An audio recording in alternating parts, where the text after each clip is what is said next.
1984년부터 1986년 사이 텍사스주의 위치토 폴스라는 도시에서는 끔찍한 연쇄 살인 사건이 발생했습니다. 당시 텍사스주에는 교도소의 수용 인원 초과 문제를 해결하기 위해 도입된 황당한 법안이 하나 있었습니다. 1977년부터 1987년 사이에 범죄를 저지르고 수감된 죄수들은 자신의 형기 중 단 4분의 1만 채워도 의무적 가석방을 받을 수 있는 기회가 주어졌던 겁니다. 미지의 미스터리 수첩 지금 시작합니다. 1984년 12월 31일, 이날은 베리 마치가 새로운 지역검사로 취임한 날이었습니다. 하지만 그는 부임 첫날부터 거대한 도전에 직면하게 됩니다. 불과 열흘 전 참혹한 살인사건이 발생했기 때문입니다. 1984년 12월 21일 오전 7시 30분경, 19살의 리사 부는 병원 야간 근무를 마치고 집으로 돌아왔습니다. 리사의 집에는 그녀의 직장 동료이자 학교 동기인 테리 심스가 전날부터 머물고 있었습니다. 하지만 리사가 문을 한참 두드려도 안에서는 아무런 인기척이 없었습니다. 이상함을 느낀 리사는 집주인을 찾아갔고 두 사람은 함께 열쇠를 챙겨 리사의 아파트로 향했습니다. 방문이 열린 순간 리사는 아수라장이 된 집안을 목격했습니다. 침실 침대보에는 커다란 붉은 자국들이 선명했고 테리는 침실 화장실 바닥에 쓰러져 있었습니다. 화장실 곳곳에도 붉은 흔적들이 가득했습니다. 리사와 집주인은 즉시 경찰에 신고했고 경찰은 곧바로 사건 현장에 도착했습니다. 발견 당시 테리는 신발만 신고 있었을 뿐 몸에는 아무런 옷을 걸치지 않은 상태였습니다. 그녀의 두 손은 등 뒤로 결박되어 있었습니다. 검시관의 조사 결과 테리가 범인에게 몹쓸 짓을 당했다는 사실이 확인되었고 그녀의 시신에서는 남성의 DNA 흔적이 채취되었습니다. 이 외에도 경찰은 기름과 핏자국이 묻은 하얀색 테니스와 한 켤레, 피해자의 옷까지, 그리고 붉게 물든 침대볼을 현장에서 수거했습니다. 현장 조사가 끝난 후 경찰은 최초 발견자인 리사에게 시신 발견 경위를 물었습니다. 리사는 자신과 테리가 미드웨스턴 주립대학교에 재학 중이며 두 사람 모두 베다니아 병원에서 실습을 하고 있다고 진술했습니다. 테리는 심전도실에서 일했고 리사는 간호사로 근무 중이었습니다. 리사의 말에 따르면 테리는 머리가 좋고 학교 성적도 무척 우수했습니다. 기말고사가 다가오고 있었지만 낮에는 일하느라 공부할 시간이 부족했던 리사는 밤에 테리에게 공부 도움을 받기로 했습니다. 사건 전날 리사와 테리는 20일 야간 근무가 끝난 후 리사의 아파트에 모여 함께 공부도 하고 크리스마스 선물도 교환하기로 약속했습니다. 하지만 퇴근길에 리사는 병원으로부터 갑작스러운 초과 근무 지시 전화를 받게 됩니다. 언제 일이 끝날지 알 수 없었던 리사는 테리에게 아파트 열쇠를 건네주며 먼저 집에 가 있으라고 했습니다. 그리고 다음날 아침 집으로 돌아왔을 때 아파트에서 숨져있는 테리를 발견하게 된 것입니다. 리사는 자신이 마지막으로 테리를 본 것은 12월 21일 새벽 12시 30분경이었다고 경찰에 진술했습니다. 다음 날 테리의 부검 결과가 나왔습니다. 그녀의 가슴과 등에는 총 11군데의 치명상이 있었고 직접적인 사인은 과다 출혈이었습니다. 검시관은 피해자의 시신에서 범인의 생물학적 증거를 채취하는 데 성공했습니다. 또한 현장에서 발견된 하얀색 운동화에서도 용의자의 DNA와 지문이 발견되었습니다. 아파트 출입문에는 강제로 침입한 흔적이 전혀 없었기에 경찰은 면식범의 소행일 것으로 추정했습니다. 수사 끝에 경찰은 피해자 테리의 전 남자친구인 리처드를 유력한 용의자로 지목합니다. 하지만 리처드는 자신의 결백을 강력히 주장했고 거짓말 탐지기 검사까지 통과했습니다. 베리 검사가 취임 후 처음으로 맡은 이 사건은 새로운 용의자조차 찾지 못한 채 수사가 지지부진해졌습니다. 하지만 불행히도 이것은 비극의 시작에 불과했습니다. 사건 발생 후 채 한 달도 지나지 않은 1985년 1월 19일 토니 깁스라는 이름의 간호사가 실종됩니다. 그리고 20여일 동안 그녀의 행방은 묘연했습니다. 1985년 2월 15일 한 전력회사 직원이 아처 카운티 서부의 281번 고속도로 옆 배전함 근처에서 여성의 시신을 발견합니다. 이곳은 위치토 카운티 남부 경계에서 약 1.6km 떨어진 곳이었습니다. 발견 당시 피해자는 몸에 실오라기 하나 걸치지 않은 상태였습니다. 시신에서 멀지 않은 곳에서 경찰은 혈흔이 낭자한 간허서북과 하얀색 운동화 한 켤레를 발견했습니다. 실종자 대조 수사를 통해 경찰은 이 시신이 실종된 지 20일이 넘은 23살의 간호사 토니 깁스라는 사실을 확인했습니다. 깁스는 위치터폴스 종합병원에서 근무하던 23살의 간호사였습니다. 부검 결과 깁스의 몸에서는 복부 3곳, 가슴 3곳을 포함해 총 8군데의 치명상이 발견되었습니다. 나머지 2곳은 왼쪽 팔과 왼쪽 엄지손가락에 남은 방어흔이었습니다. 깁스 역시 끔찍한 폭행을 당한 상태였고 경찰은 그녀의 시신에서 남성의 DNA를 채취했습니다. 사인은 이전 사건과 동일한 과다출혈이었습니다.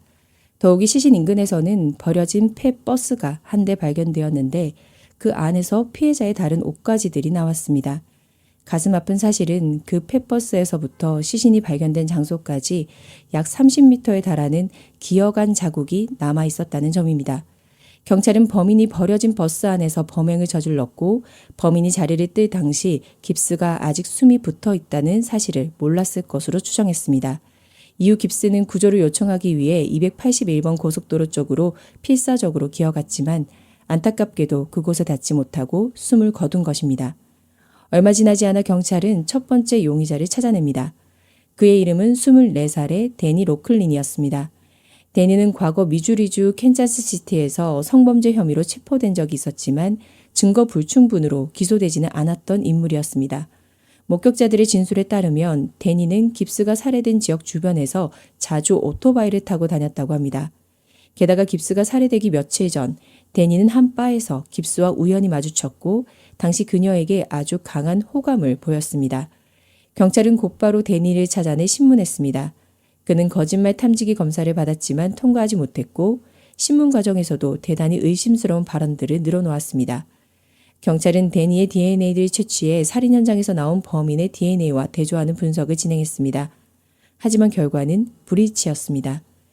결국 충분한 증거를 찾지 못한 경찰은 데니를 풀어줄 수밖에 없었습니다. 그리고 1985년 3월 24일, 이번에는 포트워스 지역에서 또 다른 젊은 여성이 실종됩니다. 그녀의 이름은 데비 테일러입니다. 당시 24살, 그녀에게는 6살 연상의 남편 켄 테일러와 딸 제니퍼가 있었습니다. 데비가 실종되기 전날 부부는 함께 식당에서 저녁을 먹었습니다.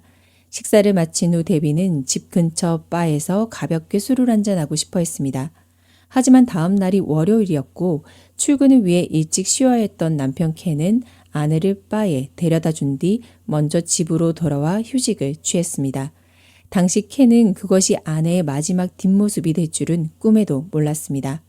다음 날 아침 잠에서 깬 켄은 데비가 아직 집에 돌아오지 않았다는 사실을 깨달았습니다. 단 한 번도 이런 일이 없었기에 켄은 데비의 절친한 친구들, 장인 장모, 그리고 자신이 전화번호를 아는 모든 사람에게 전화를 걸어 아내가 혹시 외박을 한 것은 아닌지 수소문했습니다. 하지만 그 누구도 데비를 보지 못했습니다. 켄은 아내에게 사고가 난 것은 아닐까 걱정하며 인근 병원들까지 모조리 전화를 돌렸습니다. 아내가 갈 만한 곳을 이틀 밤낮으로 샅샅이 뒤졌지만 끝내 아무런 단서도 찾지 못한 켄은 결국 경찰에 실종 신고를 접수했습니다. 실종 신고를 한 지 5일째 되던 날, 켄은 경찰서로부터 한 통의 전화를 받습니다.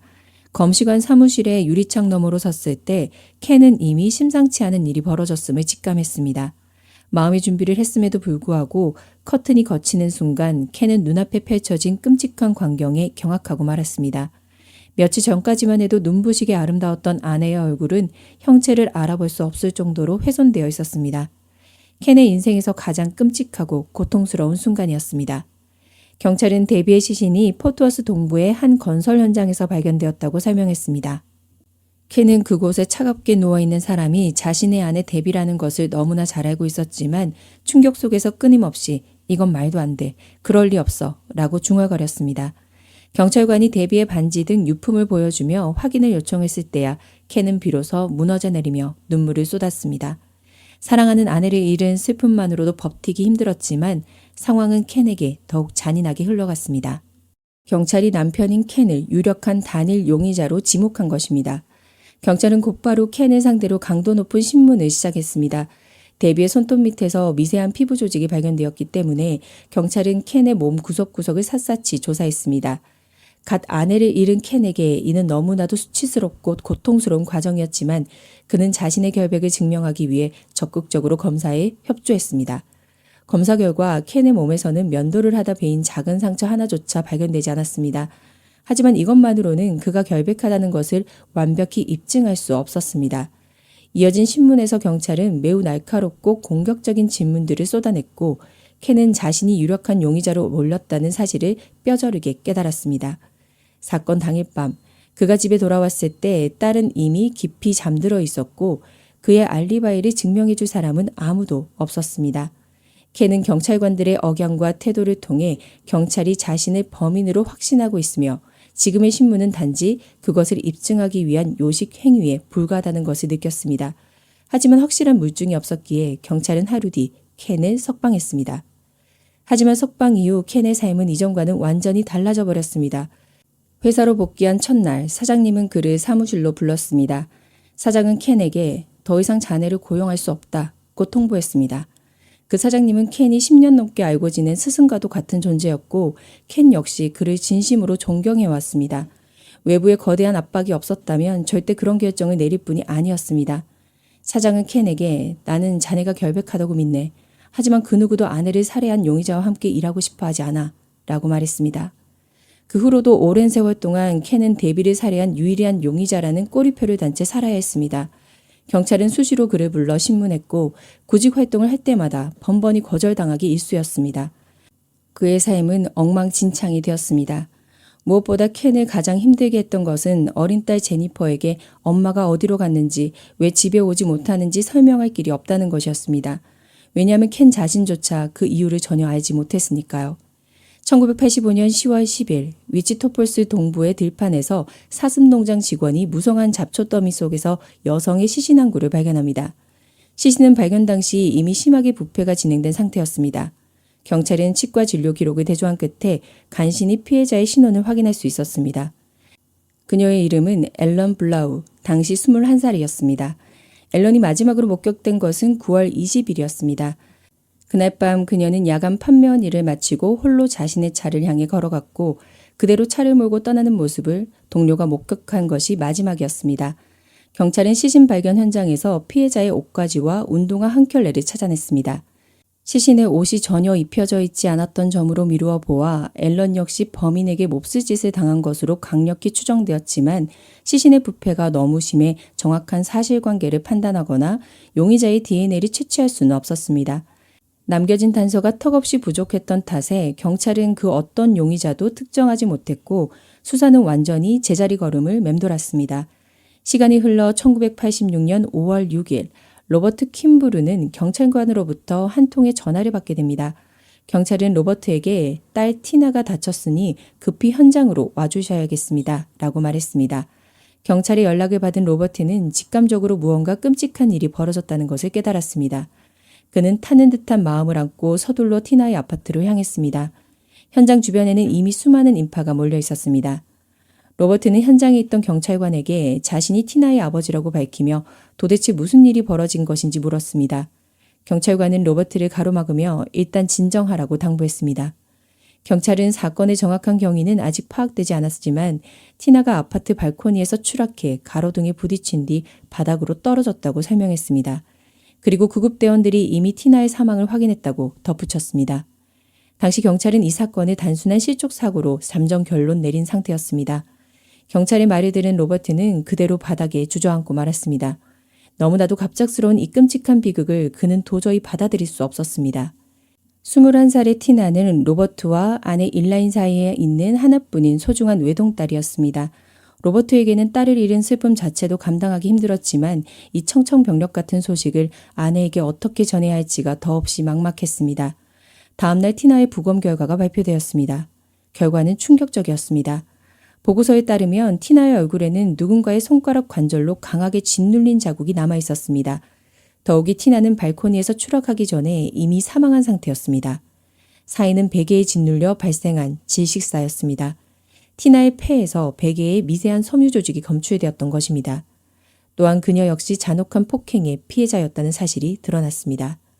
무엇보다 가족들을 고통스럽게 한 가장 끔찍하고 소름 끼치는 디테일이 하나 더 있었습니다.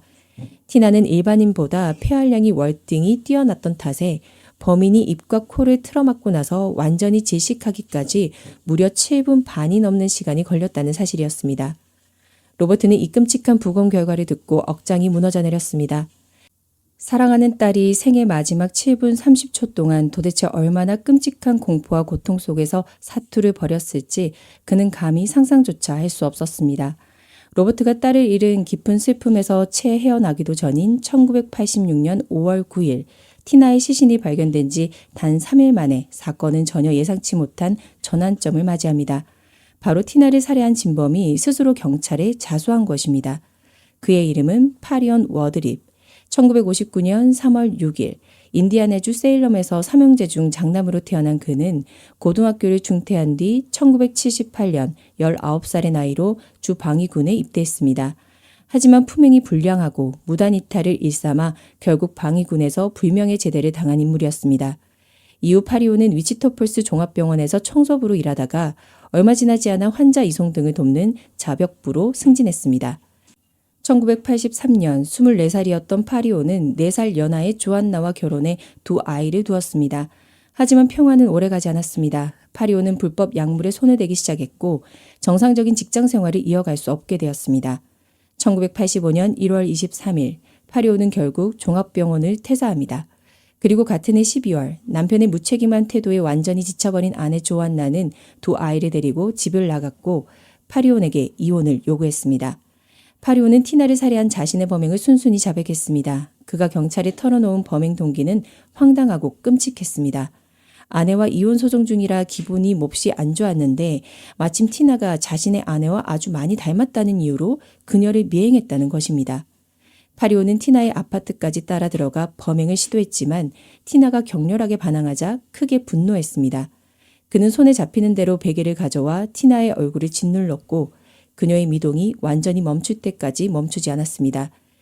이후 범행을 단순 추락사고로 위장하기 위해 티나의 시신을 발코니 밖으로 밀어 떨어뜨렸다고 진술했습니다.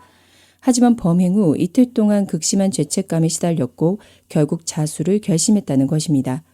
파리온 워드립은 1급 살인 혐의로 35년형을 선고받았습니다. 하지만 피해자의 아버지인 로버트는 이 판결을 도저히 납득할 수 없었습니다. 로버트는 교도소에 수감된 파리온을 직접 찾아가 면회를 신청했습니다. 물론 살인범의 안부가 걱정되어서가 아니라 자신의 소중한 딸의 목숨을 앗아간 그 악마 같은 자에게 꼭 해주고 싶은 말이 있었기 때문입니다. 파리온을 직접 대면하기 전까지 로버트는 그가 희대의 살인마 찰스 맨슨처럼 흉악하고 살기 넘치는 인상일 것이라고 생각했습니다. 하지만 실제 모습은 그의 예상과 전혀 달랐습니다. 파리오는 아주 깔끔한 행색에 말투는 매우 교양있고 정중했으며 심지어 대화 도중 성경 속 이야기들을 자주 인용하기까지 했습니다. 그는 로버트에게 거듭 사과하며 깊이 뉘우치는 듯한 모습을 연기했습니다. 로버트가 도대체 내 딸에게 왜 그런 짓을 한 거냐고 묻자 파리오는 티나를 미행했고 아파트에서 실랑이를 벌이다가 우발적으로 자신의 팔을 이용해 티나의 입을 틀어막았을 뿐이라고 답했습니다. 하지만 로버트는 부검 결과를 통해 그 진술이 새빨간 거짓말이라는 것을 완벽히 알고 있었습니다. 살인범은 팔이 아니라 베개로 딸의 숨을 막았고 그 끔찍한 짓을 무려 7분 반 동안이나 지속했습니다. 즉 그 긴 시간 동안 단 한 번이라도 손을 뗐다면 티나는 목숨을 건질 수 있었다는 뜻입니다. 로버트가 진실을 들이밀며 파리온의 거짓말을 폭로하자 파리온은 그제야 무언가를 기억해내려는 듯 뻔뻔하게 고개를 갸웃거렸습니다. 그 순간 로버트는 파리온이 단순한 살인마가 아니라 뼛속까지 위선적인 사기꾼이라는 사실을 깨달았습니다. 파리온이 단순히 운이 좋았던 것인지 아니면 수감기간의 4분의 1만 채우면 되는 텍사스주의 의무적 가석방 법력을 꿰뚫고 있었던 것인지는 알 수 없습니다. 놀랍게도 파리오는 1997년 12월 교도소에서 겨우 11년을 복역한 뒤 가석방으로 풀려나 자유의 몸이 되었습니다. 출소 후 파리오는 지역의 한 방충망 공장에 취직했고 얼마 지나지 않아 새로운 여성과 재혼까지 했습니다. 심지어 자신의 고향인 올리의 해미턴 스트리트에 있는 그리스도의 교회에서 아이들에게 성경을 가르치는 주일학교 교사로 활동하기도 했습니다. 티나 살인사건은 범인의 자수로 막을 내렸지만 위치터폴스를 공포로 몰아넣었던 이전의 4건의 미제 살인사건은 여전히 미궁 속에 빠져 있었습니다. 하지만 베리 검사는 이 4건의 사건을 결코 포기하지 않았습니다. 수년간의 끈질긴 추적과 수사 끝에 경찰은 중요한 연결고리들을 발견합니다. 파리온과 두 번째 희생자인 깁스가 위치토폴스 종합병원에서 함께 근무했다는 사실이었습니다. 또한 파리온의 거주지는 병원 맞은편 아파트였고 이는 첫 번째 희생자인 테리가 살해당한 아파트와 지척에 있었습니다. 게다가 파리온이 병원에서 퇴사한 날짜는 깁스가 살해된 지 불과 나흘 뒤였습니다.